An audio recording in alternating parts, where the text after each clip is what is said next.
La plupart des Chinois ne sont pas capables de mettre un nom sur cette plante étrange. Le palmier à huile ne peut être planté que le long d'une bande très serrée autour de l'équateur, limitant le nombre de lieux où la récolte peut être réalisée avec succès. En 1848, les Hollandais ont rapporté d'Afrique des plants de palmiers à huile et ont tenté de les cultiver en Indonésie. Aujourd'hui, l'Indonésie et sa voisine, la Malaisie, représentent près des 5/6 de la production mondiale d'huile de palme. D'ailleurs, toute huile de palme disponible en Chine provient de ces deux pays. Il y a une demande énorme pour l'huile de palme, non seulement en Chine, mais partout dans le monde. On trouve cette substance dans de très nombreux produits, les biscuits, le chocolat, le rouge à lèvres et même les bougies.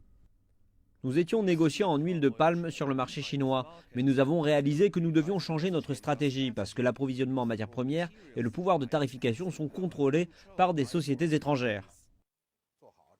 Je ne m'attendais pas à rencontrer un autre ressortissant chinois dans cette forêt indonésienne éloignée. Yang Yushi et son équipe ont construit ici une plantation aussi grande que la superficie de Singapour.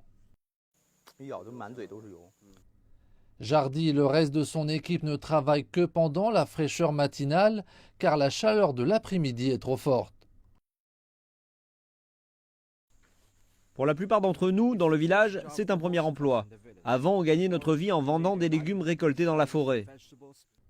L'épouse de Jardy travaille pour l'école du village qui est un investissement de la compagnie Julong. Maintenant, le couple peut gagner 6 millions de roupies par mois, soit environ 450 dollars, un montant qui correspond à leur revenu annuel avant l'arrivée des Chinois. Nous aidons les villageois à développer et à gérer 2600 hectares de forêt de palmiers à huile et nous leur achetons les fruits. Les recettes provenant de 300 autres hectares seront directement investies dans les villages, en construisant des églises, en creusant des puits, en réparant des routes.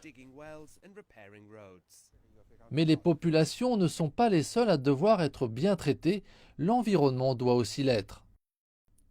D'une part, nous n'utilisons que les terres commerciales désignées par le gouvernement. Nous ne touchons jamais aux forêts sauvages. C'est une limite fixée par le gouvernement. Nous avons également investi beaucoup dans les installations d'épuration des eaux usées et dans l'élimination des déchets dans notre usine de pressage à l'huile. Les affaires sont les affaires, certes, mais un bon sens des responsabilités leur permet de durer.